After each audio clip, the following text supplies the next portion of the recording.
যার স্মরণে আজকের এই মাহফিল মুহাম্মদুর রাসূলুল্লাহ সাল্লাল্লাহু আলাইহি ওয়াসাল্লাম, আল্লাহ রাব্বুল আলামিন নিজেই তার জন্য এমন পারফেক্ট একটা নাম নির্বাচন করেছেন যেই নামেরই কোনো তুলনা হয় না।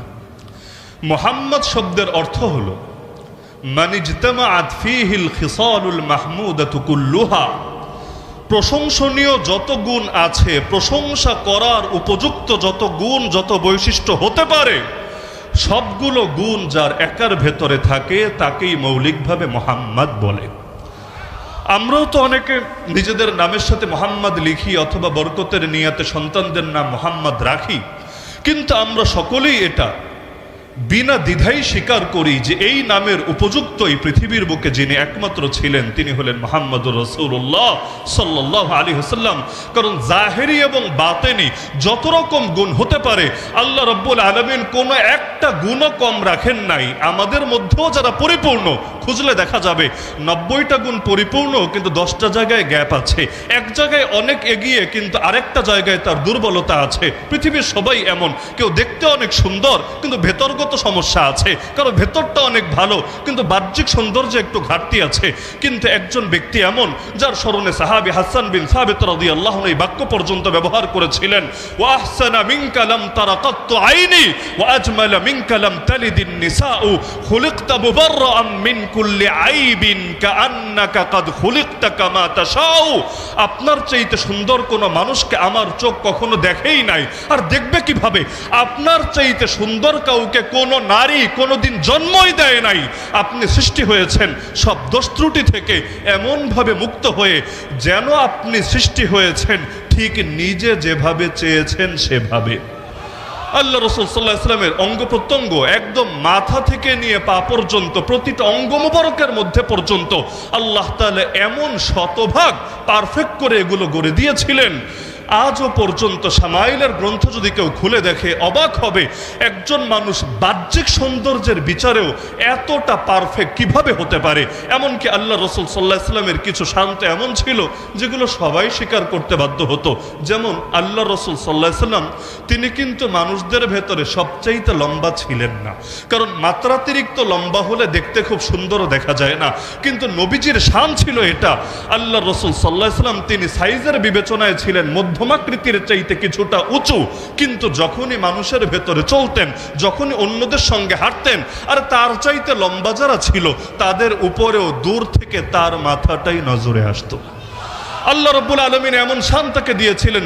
আপনি যদি শামাইলে তিরমিজি পড়েন সেখানেও দেখবেন বিখ্যাত সাহাবী হিন্দ বিন আবি হালা রাদিয়াল্লাহু আনহু হাদিসের মধ্যে আছে, আল্লাহ রাসূল সাল্লাল্লাহু আলাইহি ওয়াসাল্লামের নাক মোবারক যেটা ছিল, লাহু নূরুন ইয়ালু, এই নাকের মধ্যে সদা সর্বদা এক ধরনের বিশেষ নূর চমকাতে থাকতো।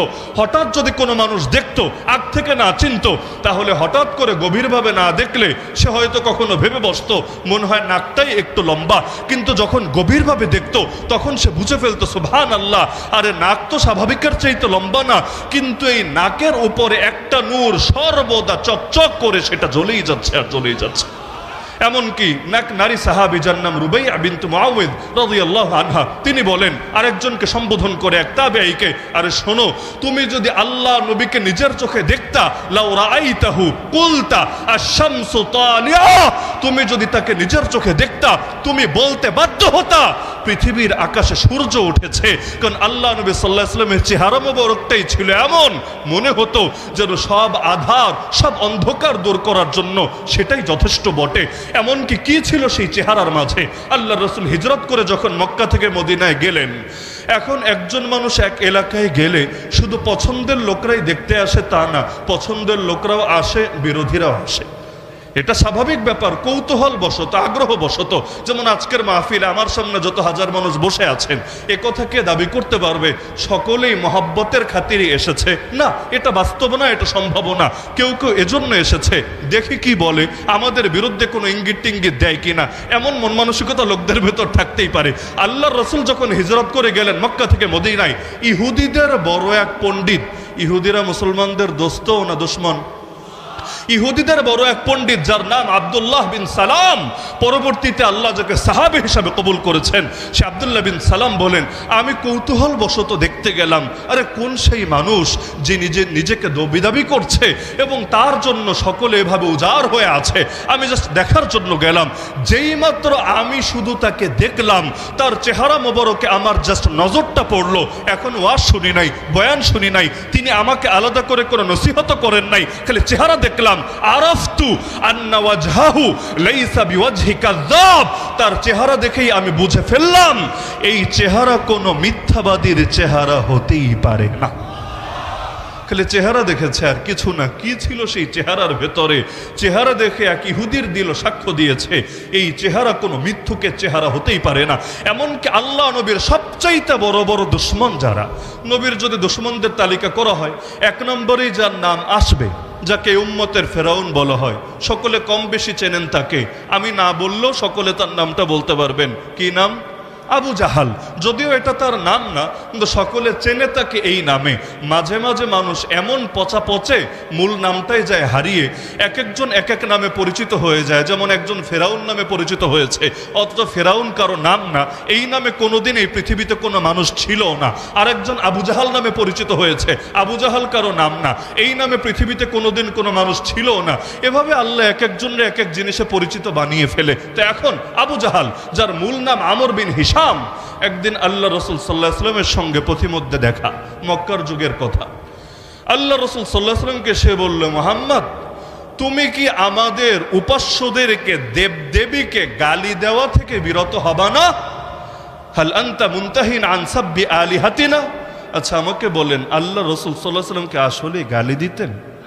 ওদেরকে বাদ দেন, ওদের উপাস্য, ওদের দেবদেবী, ওদের মূর্তি, নবীকে এগুলোকে গালি দিতেন?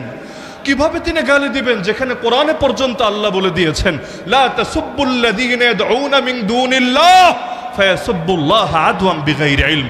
আর আল্লাহকে বাদ দিয়ে যেসব দেবদেবীকে ডাকে, তোমরা এগুলোকে গালি দিও না। দিলে কি হবে? কারণ আঘাতের জবাবে প্রতিঘাত আসে। ইট মারলে পাটকেল খাওয়াই লাগে। তোমরা যদি গালি দাও ওদের উপাস্যদেরকে, বিনিময়ে ওরাও না বুঝে মূর্খতা বশত গালি দিয়ে বসবে আল্লাহকে। তো তুমি নিজে আল্লাহরে গালি দিলা না, কিন্তু আরেকজনটা দিয়ে আল্লাহরে গালি খাওয়ালা, এর মধ্যে কি এমন কৃতিত্ব আছে? এজন্য গালিগালাজ কোনো সমাধান না। তোমরা ওদের বিবেক আকর্ষণ করো, ওদেরকে যুক্তি দিয়ে বোঝাও, ওদেরকে মহব্বতের সঙ্গে দাওয়াত দাও। উদউ ইলা সাবিল রাব্বিকা বিল হিকমা ওয়াল মাউইযাতিল হাসানা। কিন্তু আল্লাহ নবী জীবনে কখনো কাউকে গালি দেন নাই, কিন্তু আল্লাহ নবীর বিরুদ্ধে মক্কায় এই অপবাদটা সবসময় বলা হতো, সে আমাদের মরা বাপ দাদাকে গালি দেয়, সে আমাদের উপাস্যদেরকে গালি দেয়। নাউযুবিল্লাহ। তা আল্লাহ রাসূলকে সামনাসামনি বলছে, তুমি কি আমাদের উপাস্যদেরকে গালি দেওয়া থেকে বিরত হবা না? তুমি চাও কি? তুমি কি শুধু এটাই চাও যে আমরা এ কথার সাক্ষ্য দেই, এ কথার স্বীকারোক্তি দেই যে তুমি তোমার রবের বার্তা পৌঁছে দিয়েছো? এটাই তো তোমার চাওয়া। ঠিক আছে, যাও, আমরা সাক্ষ্য দিয়ে দিলাম, আমরা স্বীকারোক্তি দিয়ে দিলাম, তুমি তোমার দায়িত্ব পালন করেছো, তুমি তোমার দ্বীনের বার্তা প্রচার করেছো। এবার অন্তত তুমি থেমে যাও, আর আমাদের মধ্যে তুমি মিথ্যা প্রচার করো না। আল্লাহ রসুলকে এই কথা বললো। আল্লাহ রসুল সাল্লাল্লাহু আলাইহি ওয়াসাল্লাম এই জাহেলের সঙ্গে, মূর্খের সঙ্গে বিতর্কে লিপ্ত না হয়ে সেখান থেকে চলে গেলেন।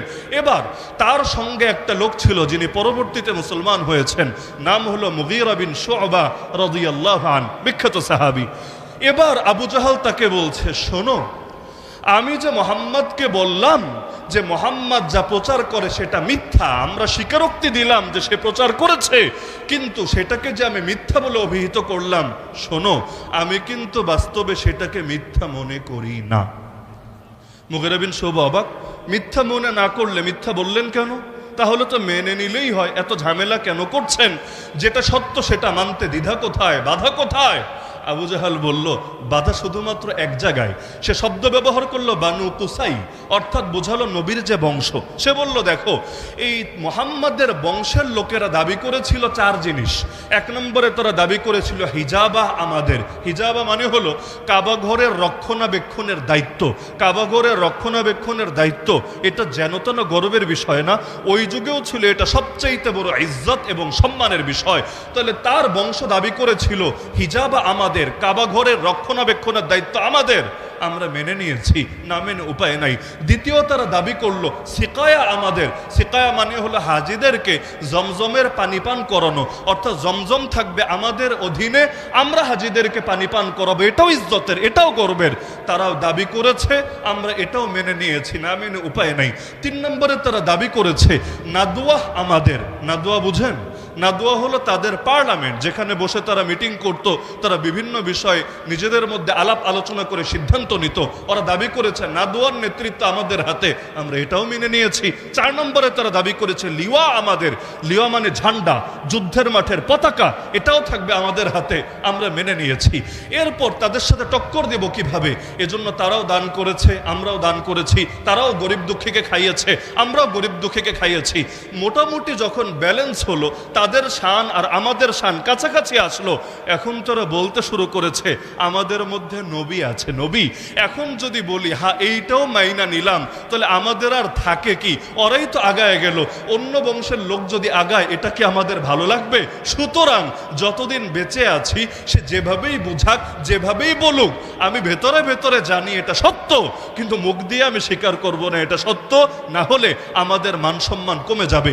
আপনি দেখবেন বর্তমান বাংলাদেশে, বর্তমান বিশ্বেও এমন বহু লোক পাবেন যারা ভালো করেই জানে কোনটা হক, কোনটা বাতিল, কোনটা সত্য, কোনটা মিথ্যা, কোনটা সঠিক, কোনটা ভুল, কিন্তু জানার পরও, বোঝার পরও মানে না, শুধুমাত্র এ কারণে, আরে অন্যের ভালো যদি মেনেই নেই, তাহলে আমার দিন শেষে কি হবে? ওরাই তো এগিয়ে যাবে, আমি তো পিছিয়ে যাব।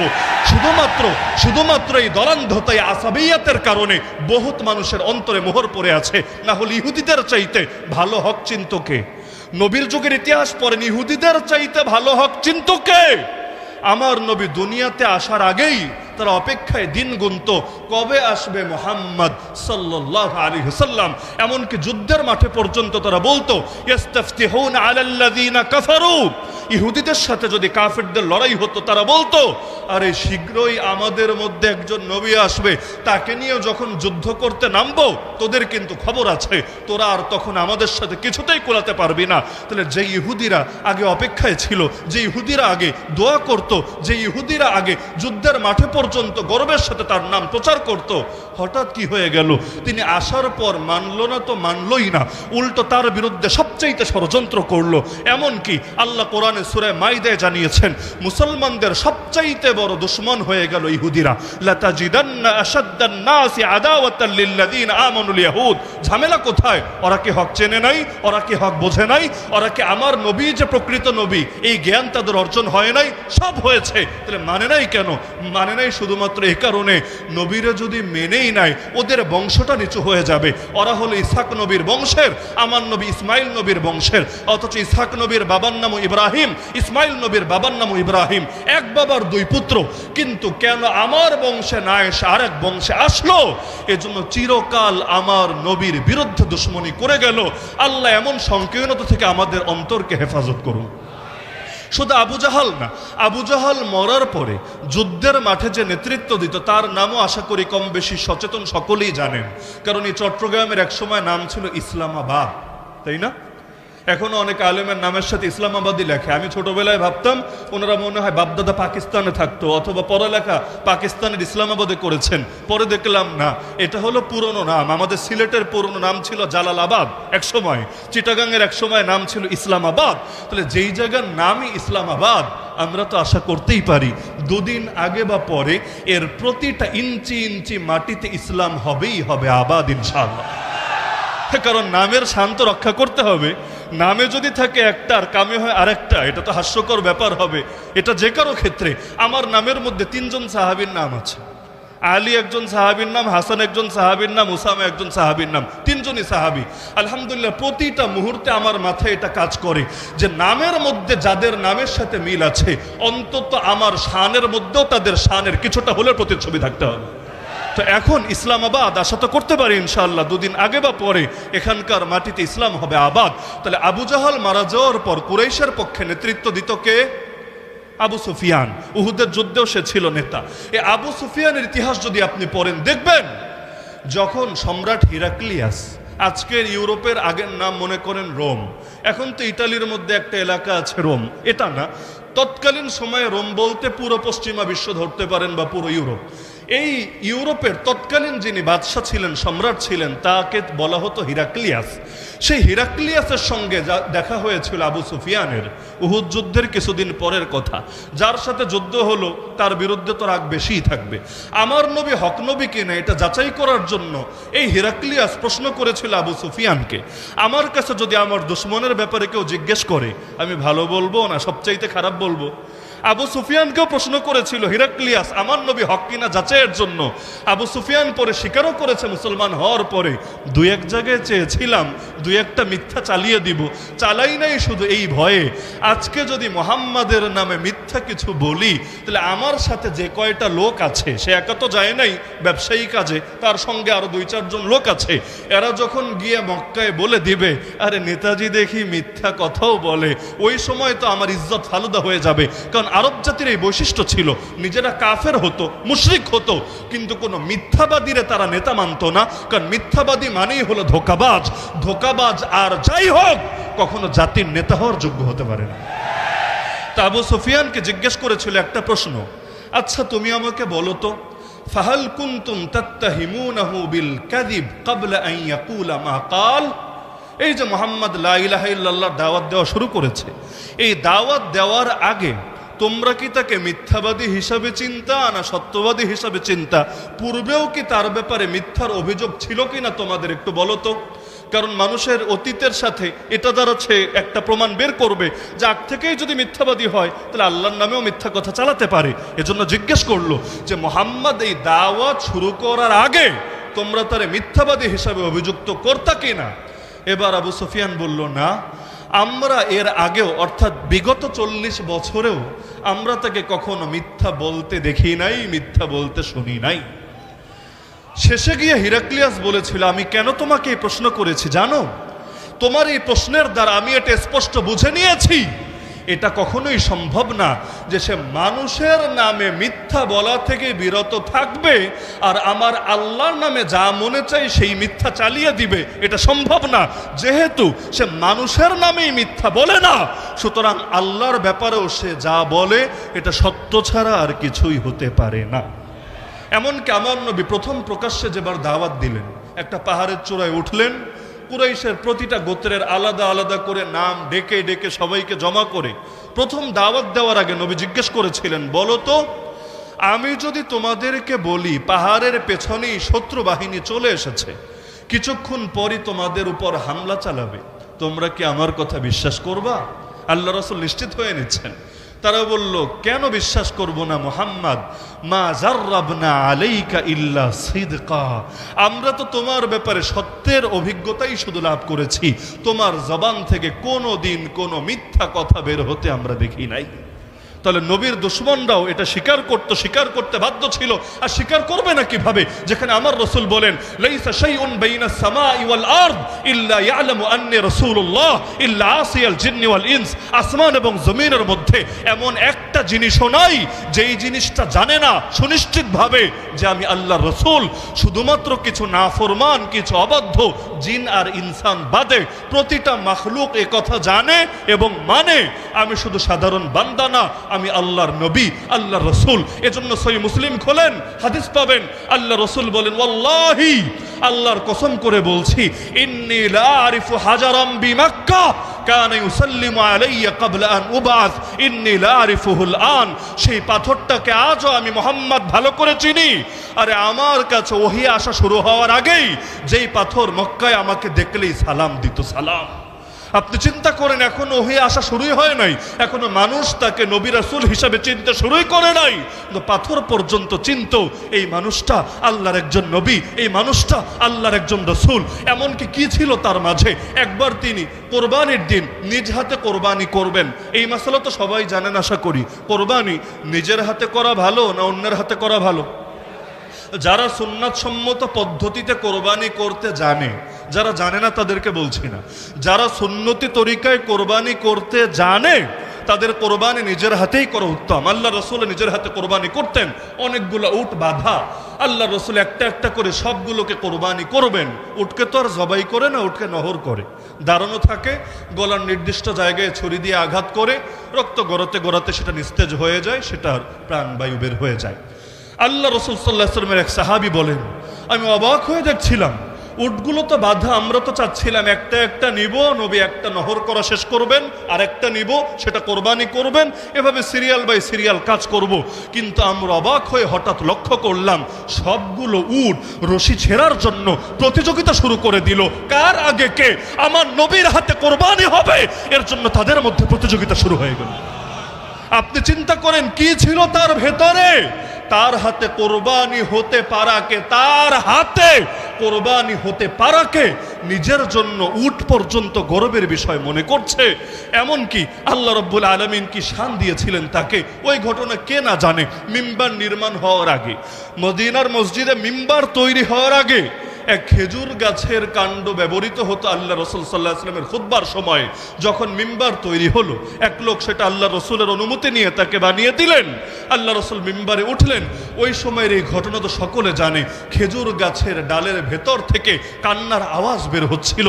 সাহাবীরা পর্যন্ত বুঝতে পারছিল না, আরে এর ভেতর থেকে কিভাবে আওয়াজ আসছে, কিভাবে সম্ভব।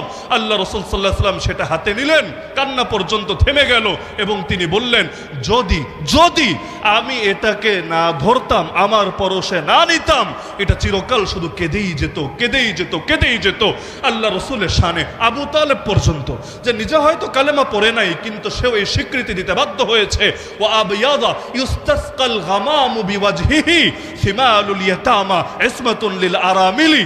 আরে সে তো এমন শুভ্রজ্জ্বল, সে তো এমন মহান ব্যক্তিত্ব যার ওসিলা দিয়ে মেঘ থেকে বৃষ্টি কামনা করা হয়, সে এতিমদের আশ্রয়স্থল এবং বিধবাদের রক্ষক। আল্লাহ রাসূল এক শুক্রবার দিন জুমার সময় খুতবা দিচ্ছেন। এক বেদুইন লোক, বেদুইন মানে মরুভূমিতে থাকে, অত আদব কায়দাও বোঝে না এবং শহরের নিয়ম কানুনের সঙ্গে ওরা পরিচিত না। খুতবার মধ্যে দাঁড়ায়া বলে উঠলো, ইয়া রাসূলুল্লাহ, হালাকাল আহল হালাকাল মাল ওয়া জাআল আয়াল। আল্লাহ রাসূল সাল্লাল্লাহু আলাইহি ওয়াসাল্লামকে বলছে, আমাদের সম্পদ তো সব শেষ হয়ে গেল, আমাদের ফ্যামিলি তো মরার উপক্রম হলো। কেন কি হয়েছে?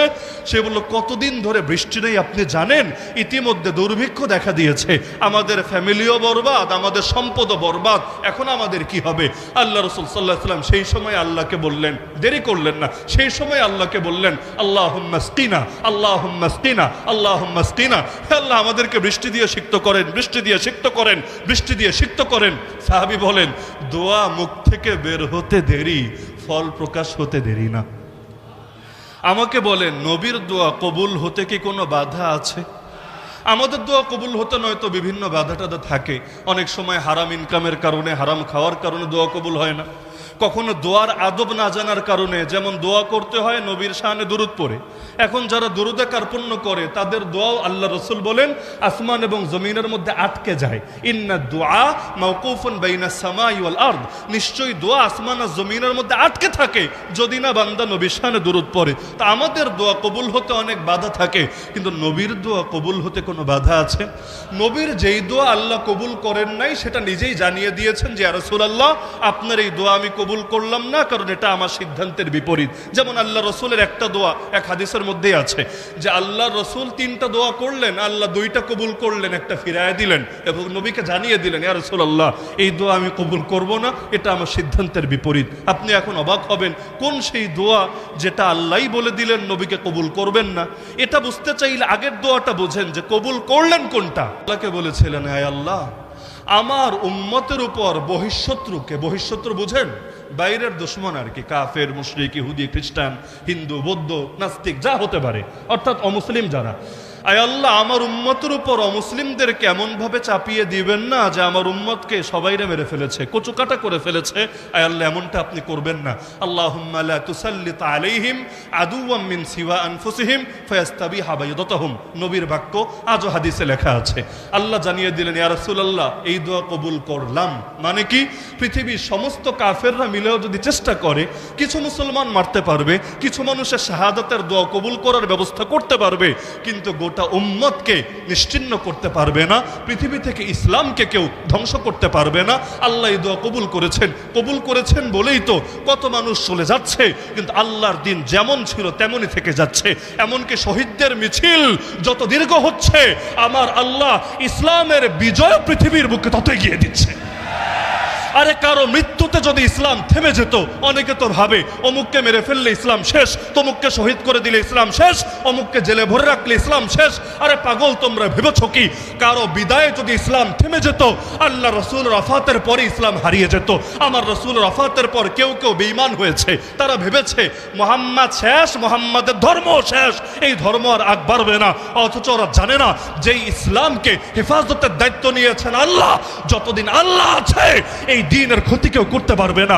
আমার রসুল বিদায় হয়েছেন, ওয়াফাত বরণ করেছেন। হ্যাঁ, আমার নবী আজও জিন্দা হয়ে রওজায়ে আতহারে শুয়ে আছেন, কিন্তু আমার নবী মাটির উপর থেকে মাটির নিচে যাওয়ার পরে কেউ কেউ ভেবেছিল ইসলাম শেষ। ইসলাম শেষ হয়েছে না আরো এগিয়েছে? আল্লাহ রসুল যখন ইসলাম রেখে গিয়েছিলেন মক্কা মদিনা এবং তার পার্শ্ববর্তী কিছু অঞ্চলে, কিন্তু ভবিষ্যৎবাণী করেছিলেন সেদিন বেশি দূরে না, সেদিন বেশি দূরে না, পৃথিবীর প্রতিটা ঘরে ঘরে আমার আল্লাহ ইসলামকে নিয়ে প্রবেশ করাবে। আরে আমার নবী সাল্লাল্লাহু আলাইহি ওয়াসাল্লাম এমন একদিন রেখে গিয়েছেন, বেশি দিন লাগে নাই। আল্লাহ রসুলের পর মাত্র 2 বছর খলিফা ছিলেন আবু বকর রাদিয়াল্লাহু আনহু। এরপর যিনি আসলেন তার নামটাও আপনারা বলেন অর্ধ জাহানের খলিফা। অর্ধজাহান বুঝেন? অর্ধজাহান পর্যন্ত বিজয় যেতে কয়দিন লাগলো? কয়দিন লাগলো? এর মধ্যে আমার আল্লাহ ঠিকই পৌঁছে দিলেন। তা আমার রসুলের ওয়াফাতের পর যেহেতু ইসলাম থামে নাই, সিদ্দিক আকবর আবু বকর রাদিয়াল্লাহু আনহু খাবারে বিষ মেশানো হয়েছিল, ইসলাম থামে নাই। ওমর ফারুক রাদিয়াল্লাহু আনহুকে নামাজের ইমামতি করা অবস্থায় শহীদ করা হয়েছিল, ইসলাম থামে নাই। ওসমান যুন নুরাইন রাদিয়াল্লাহু আনহুকে কোরআন তেলাওয়াত করা অবস্থায় শহীদ করা হয়েছিল, ইসলাম থামে নাই। আলীউল মুর্তাজা রাদিয়াল্লাহু আনহু ফজরের নামাজের ইমামতি করার জন্য যাচ্ছিলেন, প্রতিমধ্যে শহীদ করা হয়েছিল, ইসলাম থামে নাই। হাসান রাদিয়াল্লাহু আনহু খাবারে বিষ মেশানো হয়েছিল, ইসলাম থামে নাই। হুসাইন রাদিয়াল্লাহু আনহু রক্তে কারবালার প্রান্ত রঞ্জিত করা হয়েছিল, ইসলাম থামে নাই। আল্লাহ নবীর হাজার হাজার সাহাবীকে শহীদ করা হয়েছিল, ইসলাম থামে নাই। আরে জালেম ইয়াজিদ এসে মদিনার উপর পর্যন্ত হামলা চালিয়ে দিয়েছিল, ওয়াকিয়া হাররা, এই মদিনাবাসী রক্ত ঝরানোর পরও ইসলাম থামে নাই। ইমাম আবু হানিফাকে নিয়ে জেলে ভরা হলো, খাবারে বিষ মিশিয়ে শহীদ করা হলো, ইসলাম থামে নাই। ইমাম মালিক রাহমাতুল্লাহ আলাইহির মুখে চুনকালি লাগিয়ে গাদার পিঠে চড়িয়ে মদিনার অলিতে গলিতে ঘোরানো হলো, ইসলাম থামে নাই। ইমাম শাফিঈকে নিয়ে পর্যন্ত জেলে ভরা হলো, ইসলাম থামে নাই। ইমাম আহমদ বিন হাম্বল রাহমাতুল্লাহ আলাইহিকে একের পর এক তিনজন বাদশাহ জুলুম করে গেল, ইসলাম থামে নাই। ইমাম ইবনু তাইমিয়া কারাগারের ভেতরে লাশ হলেন, ইসলাম থামে নাই। মুজাদ্দিদ আল ফিসানি রাহমাতুল্লাহ আলাইহি জেল খাটলেন, ইসলাম থামে নাই। এরপর রক্তের দরিয়া শুধু বয়ে যাচ্ছে বালাকোটের প্রান্তরে। কই পরিমাণ সৈয়দ আহমদ শহীদ ইসমাইল শহীদ থেকে শুরু করে কত বুজুর্গানে দিনকে শহীদ করা হলো, ইসলাম থামে নাই। এমনকি কাফেলা চলতে চলতে এখন এই বাংলাদেশে এসে পর্যন্ত কত আলেমকে নির্মমভাবে শহীদ করা হলো। এমনকি কোরআনের পাখি মুফাসসিরে কোরআন আল্লামা দেলোয়ার হোসেন সাঈদ রাহমাতুল্লাহ আলাইহি জীবিত থাকলে আজকে হয়তো এই মাহফিলেও তিনি হাজির থাকতেন। আল্লাহর বান্দাকেও নির্মমভাবে শহীদ করা হলো, ইসলাম থামে নাই। ওরা ভেবেছে কাউকে মেরে ফেললে, কাউকে হত্যা করে ফেললেই ইসলাম থেমে যায়, কিন্তু শুনে রাখো জালেমরা, শুনে রাখো আল্লাহ দুশমনরা, শুনে রাখো তাগুতরা, তোমরা একজনকে মারবা 10 জন তৈরি হবে, 10 জনকে মারবা 100 তৈরি হবে, 100 মারবা 1000 তৈরি হবে। মনে রেখো যে দিন বিজয়ের দায়িত্ব নিয়েছে আল্লাহ, এই দিনকে থামাতে পারবা না।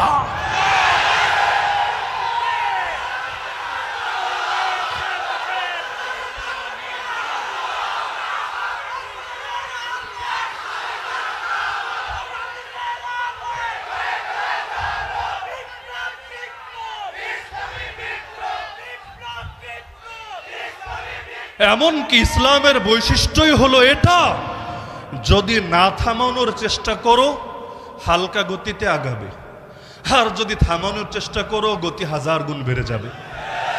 আমার নবীর দাওয়াত মক্কায় সবচাইতে বেশি বেড়েছিল কখন জানেন? আমার রসুল সাল্লাল্লাহু আলাইহি ওয়াসাল্লাম একা কয়জনের কাছে গিয়ে দাওয়াত দিবেন, কয়জনের কর্ণকুহরে লা ইলাহা ইল্লাল্লাহর বাণী পৌঁছাবেন। এমনকি হজের সময় তখনও সারা দুনিয়া থেকে মানুষ যেত, আল্লাহ রসুল টার্গেট করতেন সবাইরই দাওয়াত দিব, কিন্তু একা কয়জনের কাছেই যাবেন। কিন্তু যখন ওরা বাধা দিতে চাইল, আমার আল্লাহ হিতে বিপরীত করে দিলেন। কিভাবে? মক্কার অলিতে গলিতে হাটে ঘাটে মাঠে লোক ভাড়া করে দাঁড় করিয়ে দিল। শোন, যেই আসবে মক্কায়, নতুন মানুষ বাহির থেকে আসবে, চিনবে না, বুঝবে না, তার কানে একটা আওয়াজ দিয়ে দিবে। কি আওয়াজ? এই মক্কায় একটা পাগল আছে, একটা জাদুঘর আছে, সুতরাং সাবধান, তার পাল্লায় পড়ো না, না হলে সর্বনাশ হয়ে যাবে। তুমি তোমার ফ্যামিলি থেকে আলাদা হয়ে যাবা, জাদুতে আক্রান্ত হয়ে যাবা, বিশাল ক্ষতি হয়ে যাবে। এই কথাগুলো তারা ছড়িয়ে দিত। এখন মজার বিষয় হলো, মানুষ নিষিদ্ধ জিনিসে একটু বেশি আগ্রহী হয়ে থাকে। আল ইনসানু হারিসুন আলা মা মুনিয়া, এটাই নিয়ম। এজন্য যেটা না করবেন দেখবেন এটা লোকে আরো বেশি করে। আপনি বলবেন ভাই খুনোখুনি করিস না, দেখেন দেশের মধ্যে খুনোখুনি আরো বেড়েছে। হুজুররা ওয়াজ করছে চাঁদাবাজি করিস না, দেশের মধ্যে চাঁদাবাজি আরো বেড়ে গিয়েছে। মানুষ যা নিষেধ করে দেখা যায় কিছু মানুষ ওইটা করার মধ্যে আলাদা পৈশাচিক আনন্দ অনুভব করতে থাকে। এখন চারদিকে মাইকিং চলছে, মাইক ছাড়া মাইকিং আর কি। ওই যুগে মক্কায় পাগল আছে, জাদুঘর আছে, পাগল আছে, জাদুঘর আছে। এখন মানুষ শুনতে শুনতে বিরক্ত। কি রে ভাই, কত পাগলই তো দুনিয়ায় আছে, কোন পাগল নিয়ে লোকদেরকে তো এত সিরিয়াস হতে দেখি নাই। এটা মনে ইউনিক পাগল, ভিআইপি পাগল, বিশেষ ক্যাটাগরির পাগল, না হলে এই পাগল নিয়ে এত আগ্রহী হওয়ার কি আছে? যাই একটাবার পাগল দেখেই যাই, এলাকায় গিয়ে গর্ব করতে পারবো, গল্প করতে পারবো। কারণ ইউনিক জিনিস নিয়ে গল্প করা যায়, কমন জিনিস নিয়ে গল্প হয় না। কমন জিনিস নিয়ে গল্প হয় না, আনকমন জিনিস নিয়ে গল্পটা বেশি হয়। এখন যেই যায় পাগল দেখতে, আলহামদুলিল্লাহ সেই ফিরে আসে আল্লাহর নবী সাল্লাল্লাহু আলাইহি ওয়াসাল্লামের প্রতি মুগ্ধ হয়ে অনেকে কালেমা পড়ে লা ইলাহা ইল্লাল্লাহ মুহাম্মাদুর রাসূলুল্লাহ। তাহলে লসটা হলো কোথায়? এজন্য মনে রাখবেন, ইসলামকে বাধা দিতে যাবেন না। স্বাভাবিক গতিতে আগালে হালকা গতিতে আগাবে, কিন্তু যখনই বাধা পড়বে তখনই এর গতি হাজার গুণ বেড়ে যাবে। ইসলাম যেহেতু এগিয়েছে, এজন্য এগিয়েছে। এর পেছনে বেলালের কোরবানি আছে, এর পেছনে সুমাইয়ার রক্ত আছে, এর পেছনে নবীর সাহাবীদের ত্যাগ আছে। ইসলাম জিন্দা হতা হয় হর কারবালা কে বাদ, এ কথা এমনি বলা হয় না। কারণ মুসলমান যখন তার উপর আঘাত আসে, তার ঈমানের মধ্যে আলাদা জোশ পয়দা হয়। যারা বিভিন্ন সময় রাস্তায় আন্দোলন করেছেন তারা বুঝবেন, যারা করেন নাই তাদের হয়তো বুঝতে কষ্ট হবে। যারা করেছেন জাস্ট আমাকে কথাটা মিথ্যা হলেও বইলেন, সত্য হলেও বইলেন। যখন দেখবেন আপনার চোখের সামনে কয়েকজন শহীদ হয়ে গিয়েছে, যখন দেখবেন ডান কানের লতির নিচ দিয়ে একটা গুলি চলে গেছে, বাম কানের লতির নিচ দিয়ে আরেকটা গুলি চলে গেছে, সামনে তাকায়ও দেখেন বাহিনী ছাড়া কেউ নাই, পেছনে তাকায় দেখেন দোস্ত আহবাব কেউ নাই, ডাইনে বামে তাকায় দেখেন দুনিয়ার মধ্যে সাহায্য করার কেউ নাই, ওই সময় আমার আল্লাহর উপর ভরসা কমে নাকি বাড়ে? এজন্য আমার আল্লাহ কোরআনে নবীর সাহাবীদের গুণ বলেছেন, আল্লাযীনা ক্বালা লাহুমুন নাস ইন্নান নাস ক্বাদ জামাউ লাকুম ফাখশাউহুম ফাযাদাহুম ঈমানা। আরে তাদেরকে যখন লোকে ভয় দেখায়, তোমাদের বিরুদ্ধে দুনিয়ার সব মানুষ নিজেদের শক্তি, নিজেদের বাহিনী, নিজেদের অস্ত্রশস্ত্র সব তো একত্রিত করে ফেলেছে, তোমাদের উচিত মানুষকে ভয় পাওয়া। এই কথা শুনলে তাদের ঈমানের দরিয়ায় জোশ চলে আসে, আর তারা বলতে শুরু করে হাসবুনাল্লাহ। আরে কার ভয় দেখো আমাদেরকে? আমাদের জন্য এক আল্লাহই যথেষ্ট, আর তিনি সর্বোত্তম অভিভাবক। মুসলমান যখন মাজলুম হয়, তার সামনে মাজলুমদের ইতিহাস ভেসে আসে। এজন্য আমার নবীকে আমার আল্লাহ পূর্বের নবীদের সবচাইতে বেশি গল্প শুনিয়েছেন কবে জানেন? মদিনার জীবনে না, বরং মক্কার জীবনে। বলবেন কেন? মক্কার জীবনে আমার নবী রক্ত ঝরাচ্ছেন, মায়ের খাচ্ছেন, মাজলুম হচ্ছেন, 3 বছরের বেশি জেল খাচ্ছেন। আমার আল্লাহ তাদের ইতিহাস শুনিয়ে বলছেন, তারা যদি পারে আপনি কেন পারবেন না? তারা যদি সবর করে আপনি কেন করবেন না? মানুষের সামনে এটা ভেসে ওঠে। সুতরাং আপনার উপর যদি আঘাত আসে আর আপনি যদি স্মরণ করেন, আরে ওরা আর আমার কি ক্ষতি করবে? আমার দুশ্মন আমার আর কি ক্ষতি করবে? আমার গাল তো নবীর গালের চাইতে বেশি দামি না। আল্লাহ নবীর গালে তো চর পর্যন্ত মারা হয়েছে। আমার চেহারা নবীর চেহারার চাইতে তো বেশি দামি না। আল্লাহ নবীর চেহারা মোবারকে থুতু পর্যন্ত ছোড়া হয়েছে। আমার দাঁত নবীর দাঁতের চাইতে বেশি দামি না। আল্লাহ নবীর দাঁত মোবারক জিহাদের ময়দানে শহীদ হয়েছে। আমার গলা নবীর গলার চাইতে বেশি দামি না। আল্লাহ নবীর গলায় চাদর পেঁচিয়ে শ্বাস বন্ধ করে হত্যা করার চেষ্টা করা হয়েছে। আমার আঙ্গুল নবীর আঙ্গুলের চাইতে বেশি দামি না। জিহাদের মাঠে আমার নবীর আঙ্গুল কেটে রক্ত ঝরেছে, আর নবী আঙ্গুল ধরে কবিতা বলেছে ঠান্ডা মাথায়, ওয়াহাল আনতি ইল্লা ইসবাউন দামিতি ওফি সাবিলিল্লাহি মা লাকিতি। আরে আমার পেট নবীর পেটের চাইতে বেশি দামি না। আল্লাহ নবীকে ক্ষুধার জ্বালায় পেটে পাথর পর্যন্ত বাঁধতে হয়েছে। আমার সময় নবীর সময়ের চাইতে বেশি দামি না। 3 বছরের বেশি আল্লাহ নবীকে জেল খাটতে হয়েছে। আমার জীবন নবীর জীবনের চাইতে বেশি দামি না। আল্লাহ নবীর খাবারে বিষ মিশানো হয়েছে, এবং এর ফলস্বরূপ এর 3 বছর পরে 7ম হিজরিতে বিষ খাওয়ানো হয়েছে।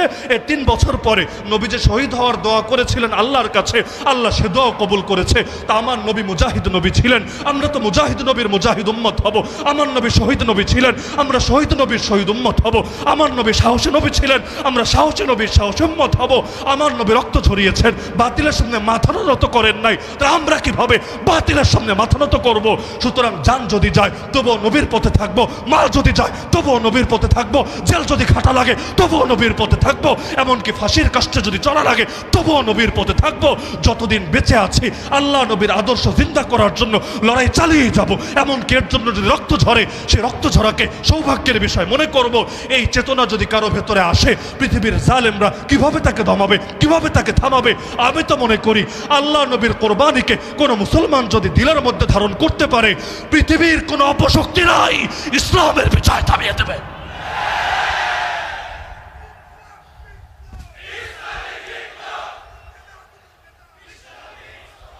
এখন সবচাইতে ঝামেলা হয়ে গেল, আল্লাহ রসুল রক্ত ঝরিয়েছেন কিন্তু আমরা রক্ত ঝরাতে রাজি না।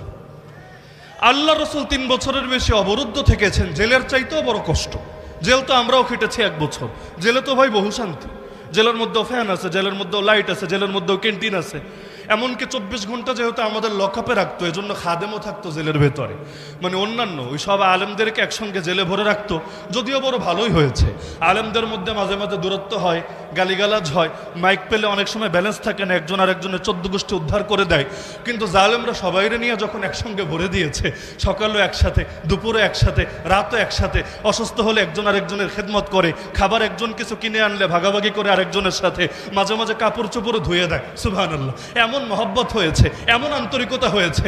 এখন দেখা যায় জেল থেকে যখন বের হয়েছে, এমন এক ঐক্যের পরিবেশ তৈরি হয়েছে যে এরকম ঐক্যেরও নজির নাই। এজন্য জেল খেটেছে যারা, ঐক্যবদ্ধ থাকতে পেরেছে তারা, যাদের জেলেও যাওয়া লাগে না, তারা সাধারণত ঐক্যবদ্ধও থাকতে পারে না। কারণ সব কিছুর মধ্যে এই যে বললাম, ক্রিয়ার বিপরীতে প্রতিক্রিয়া থাকে, আঘাতের জবাবে প্রতিঘাত আসে। এজন্য ওরা যখন লস করায়, লসের মধ্যেও লাভ থাকে। এজন্যই আমার আল্লাহ তাআলা নিজামী বানিয়েছেন, এটা ইসলাম তখনই জিন্দা হবে যখন এর গোড়ায় ইমানদারের রক্ত ঝরবে।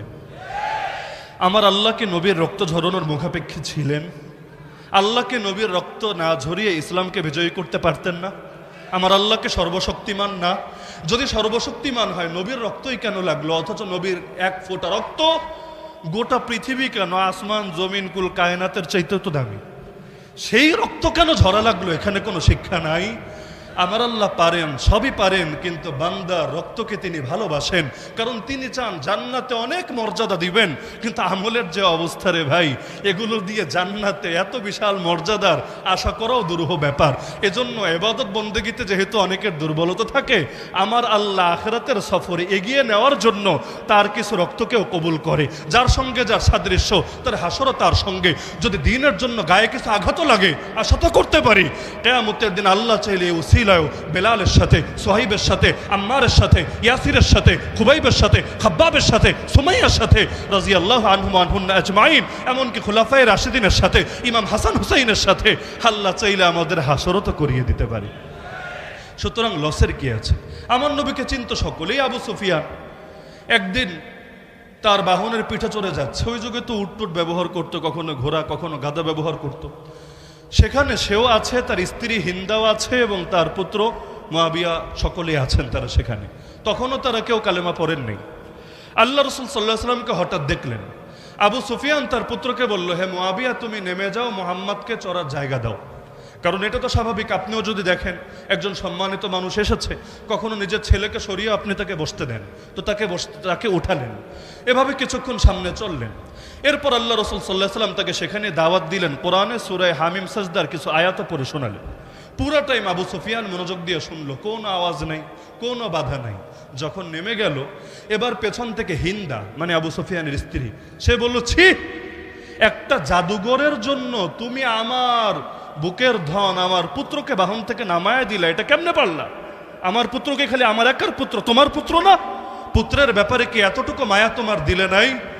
এবার আবু সুফিয়ান তখনও কিন্তু নবীর দুশমন, কালেমা পড়ে নাই, এর বহু পরে পড়েছে, কিন্তু তখনও বলল, আরে হিন্দা, ওয়াল্লাহি, আল্লাহর কসম করে বলছি, সে কোনো মিথ্যাবাদীও না, কোনো জাদুঘরও না।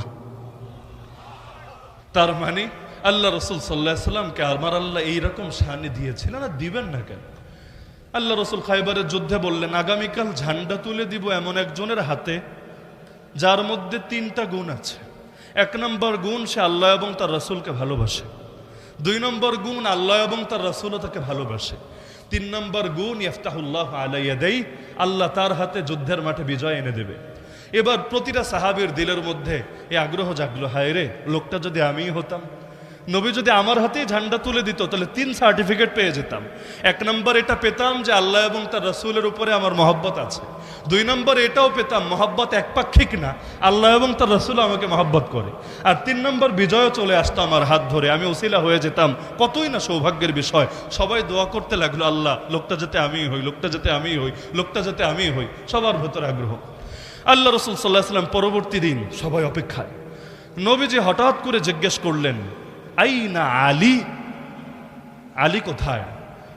তারা তো শুনেই পিলটা চমকে উঠল। আমরা থাকতে সামনে এতজন, আলীরই খোঁজা লাগে, তাহলে তো মনে হয় তীর এবার ওদিকেই যাবে। এবার তারা বলল, আলী তো এখানে নাই। কেন? আলী কি হয়েছে? তার চোখে কি যেন সমস্যা হয়েছে, চোখে প্রচন্ড ব্যথা, চোখ খুলে তাকাতেই পারে না, এজন্য তাঁবুর ভেতরে রেস্ট করছে। আল্লাহ রাসূল সাল্লাল্লাহু আলাইহি ওয়াসাল্লাম বললেন, আলীকে ডেকে আনো আমার কাছে। অসুস্থতার ব্যাপারটা শুনেও তাদের মনে আশা জেগেছিল। যদিও প্রথমে আলীকে খুঁজেছে, আলী যেহেতু নাই, মনে হয় আমাদের সিরিয়াল আসবে। কিন্তু নবীজি বললেন, না, আলীকে ডেকে আনো আমার কাছে। তাকে তুলে ধরে কষ্ট করে আনা হলো। যখন আলী রাদিয়াল্লাহু আনহু আসলেন, আল্লাহ রাসূল সাল্লাল্লাহু আলাইহি ওয়াসাল্লাম ফাবাসাকা ফি আইনাইন, তার চোখের মধ্যে হালকা থুথু লাগিয়ে দিলেন। দুনিয়ায় যদি একজন আর একজনের চোখে থুথু লাগিয়ে দেয়, ডাক্তাররা হায় হায় করে উঠবে। হায় হায় করলো কি? একজনের জীবাণু চলে যাবে আরেকজনের ভেতরে। করোনার সময় মানুষ কি কষ্ট করে প্যাকেট ট্যাকেট হয়ে থাকতো না? কেন? যাতে আমার জীবাণুর দ্বারা আরেকজন ক্ষতিগ্রস্ত না হতে পারে, বা আরেকজনেরটা দ্বারা আমি যাতে ক্ষতিগ্রস্ত না হই। তো এখন আল্লাহ রাসূল সাল্লাল্লাহু আলাইহি ওয়াসাল্লাম তার থুথু লাগিয়ে দিলেন তার চোখের ভেতরে। হাদিসের শব্দ ফা বারাআ মাকানা কান্নাহু লাম ইয়াকুন বিহি শাই। সঙ্গে সঙ্গে, কোনো টাইম টুমও লাগলো না, সঙ্গে সঙ্গে আলী রাদিয়াল্লাহু আনহু এমন ভাবে সুস্থ হয়ে গেলেন যেন তার কোনো দিন চোখে কোনো সমস্যা ছিলই না। আপনি চিন্তা করেন কি ছিল সেই থুতুর ভেতরে। আল্লাহ রাসূল সাল্লাল্লাহু আলাইহি ওয়াসাল্লাম উহুদ পাহাড়ে উঠলেন, হঠাৎ ভূমিকম্প শুরু। ভূমিকম্প তো হতেই পারে। আল্লাহ রাসূল সাল্লাল্লাহু আলাইহি ওয়াসাল্লাম উহুদ পাহাড়ের পেছনে পা দিয়ে হালকা আঘাত করলেন। আঘাত করে বললেন, উসবুত উহুদ, উহুদ তুই থেমে যা। উহুদ কিন্তু সেই পাহাড়, আল্লাহ যদি আপনাদেরকে মদিনা শরীফে নেন, উহুদ পাহাড়টা অবশ্যই দেখে আইসেন। কারণ উহুদ এখনো দাঁড়িয়ে আছে, যে উহুদের ব্যাপারে আল্লাহ রাসূল সাল্লাল্লাহু আলাইহি ওয়াসাল্লাম বলেছিলেন, এটা হলো সেই পাহাড় যেই পাহাড়ও আমাকে ভালোবাসে, আমিও তাকে ভালোবাসি। আল্লাহ রাসূল সাল্লাল্লাহু আলাইহি ওয়াসাল্লামকে পাহাড়ও চিনতো, খালি চিনতো না, বিশেষ মহব্বতও করতো। আর মহব্বত একপাক্ষিক না, আল্লাহ রাসূল তার মহব্বতটা অনুভব করতেন, এজন্য নবীও তাকে বিশেষভাবে মহব্বত করতেন। সেই উহুদ কাঁপছে, ভূমিকম্প হচ্ছে। আল্লাহ রাসূল পা দিয়ে আঘাত করে বললেন, উহুদ তুই থেমে যা। কেন? ফাইন্নামা আলাইকা নাবিয়্যুন ওয়া সিদ্দীকুন ওয়া শাহীদান। তুই জানিস না তোর উপর কে কে দাঁড়িয়ে আছে? তোর উপর দাঁড়িয়ে আছে একজন নবী, একজন সিদ্দিক, আর দুইজন শহীদ। নবীকে দাঁড়িয়ে আছে এটা তো সবাই বুঝতে পারছে, মুহাম্মদুর রাসূলুল্লাহ সাল্লাল্লাহু আলাইহি ওয়াসাল্লাম। সিদ্দিককে দাঁড়িয়ে আছে এটাও বুঝতে পারছেন, আবু বকর সিদ্দিক রাদিয়াল্লাহু আনহু। দুইজন শহীদ দাঁড়িয়ে আছে। শহীদ তো জিন্দা মানুষরে বলে না মুর্দা মানুষরে বলে? হ্যাঁ, কারো নামে যদি রেখে দেয় শহীদ সেটা আলাদা, কিন্তু এমনি সাধারণত শহীদ কি জিন্দা মানুষকে বলে না মুর্দা মানুষকে বলে? মুর্দা মানুষকে। কিন্তু আল্লাহ রাসূল উহুদ পাহাড়ে কোনো মুর্দা লাশ নিয়ে যান নাই, জিন্দা মানুষে নিয়ে গিয়েছেন। কিন্তু নবী শব্দ ব্যবহার করলেন দুইজন শহীদ। মানুষে ছিল আর দুইজন, একজনের নাম ওমর ইবনুল খাত্তাব রাদিয়াল্লাহু আনহু, আর একজনের নাম উসমান যুন নুরাইন রাদিয়াল্লাহু আনহু। দুইজনের বুঝতে আর বাকি নাই আগামী দিনে কপালে কি আছে, কারণ নবীর জবান থেকে যেহেতু একবার বের হয়েছে, সুতরাং পৃথিবীতে এটাই হবে। এজন্য বুখারী খুললেও পাবেন ওমর রাদিয়াল্লাহু আনহু নিয়মিত দোয়াই করতেন। এই দোয়া হয়তো আমি করি না, আপনি করেন না, ওমর দোয়া করতেন। ওমরের বাক্য পর্যন্ত বুখারীতে পেয়ে যাবেন। ওয়াকাল ওমর রাদিয়াল্লাহু আনহু, আল্লাহুম্মা রযুকনি শাহাদাতান ফি সাবিলিক। হে আল্লাহ, আমাকে আপনার রাস্তায় শহীদি মরণ দিয়েন।